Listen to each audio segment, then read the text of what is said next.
Finally India में नए criminal laws introduce होने जा रहे हैं। अब यूँ कहा जाए कि कल ऑलरेडी इंट्रोड्यूस हो चुके हैं। ये जो नए लॉज हैं ये रिप्लेस करेंगे एग्जिस्टिंग इंडियन पिनल कोड को, इंडियन एविडेंस एक्ट को और क्रिमिनल प्रोसीजरल कोड को।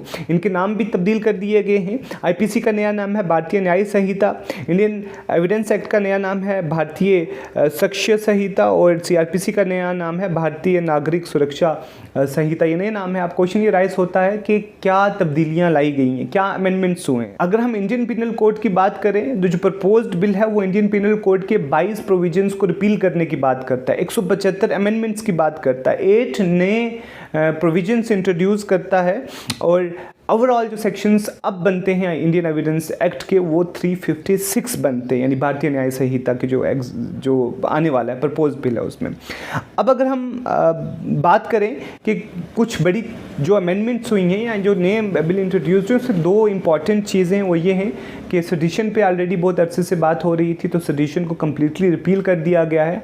मगर मुझे लगता है कि उसे रिपील करके एक नए सेक्शन से इंट्रोड्यूस किया गया, वो है section 150 that is acts endangering sovereignty, unity and integrity of India. It is more lethal, more draconian than sedition itself. इसके अलावा जो लिंचिंग्स हो रही थी इंडिया में उस पर भी लॉ लाया गया है। अगर हम बात करते हैं सीआरपीसी की, जो प्रपोज्ड बिल है वो एग्जिस्टिंग सीआरपीसी के 9 प्रोविजंस को रिपील करने की बात करता है, 160 प्रोविजंस में अमेंडमेंट लाने की बात करता है, 9 नए प्रोविजंस इंट्रोड्यूस करने की बात करता है। जो टोटल ओवरऑल सेक्शंस बनते हैं एज पर प्रपोज्ड बिल वो 533 हैं। अगर हम भारतीय साक्ष्य बिल यानी इंडियन एविडेंस एक्ट की बात करें तो 5 प्रोविजंस को रिपील किया जाएगा, 23 अमेंडमेंट्स लाए जाएंगे और टोटल 170 सेक्शंस बनते हैं प्रपोज्ड जो इंडियन एविडेंस एक्ट है। अब उसके जो नए प्रोविजंस इंट्रोड्यूस हुए हैं उसमें अगर 2 की बात करें हम, सेक्शन 111 बात करता है ऑफेंस ऑफ टेररिस्ट एक्ट, 302 जो पहले पनिशमेंट ऑफ मर्डर की बात करता था बात करता है स्नैचिंग की, और उसके बाद 150 के बारे में ऑलरेडी बात कर चुका हूँ मैं, acts endangering sovereignty, unity and integrity of India. सबसे इंपॉर्टेंट बात जो है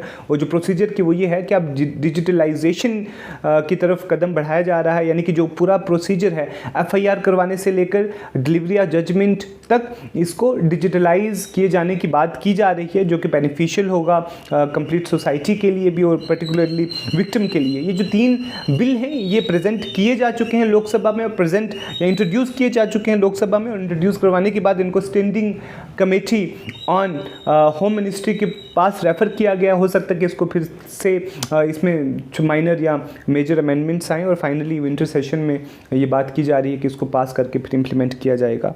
मीनवाइल फिर से क्रिमिनल लॉ को पढ़ा जाएगा, जो लोग इसके रिलेटेड हैं या सभी को पढ़ना चाहिए। So this is all about today. Draft कल ही आया है, ड्राफ्ट पढ़ने के बाद ही प्रॉज और कॉन्स पे डिटेल डिस्कशन हो सकती है, फ्यूचर में हो सकता है उस पर भी बात करें हम। अगर आपने इसके बारे में सुना है या कहीं पढ़ा है, so what are your views, to let us know in comment box. Thank you so much for your time.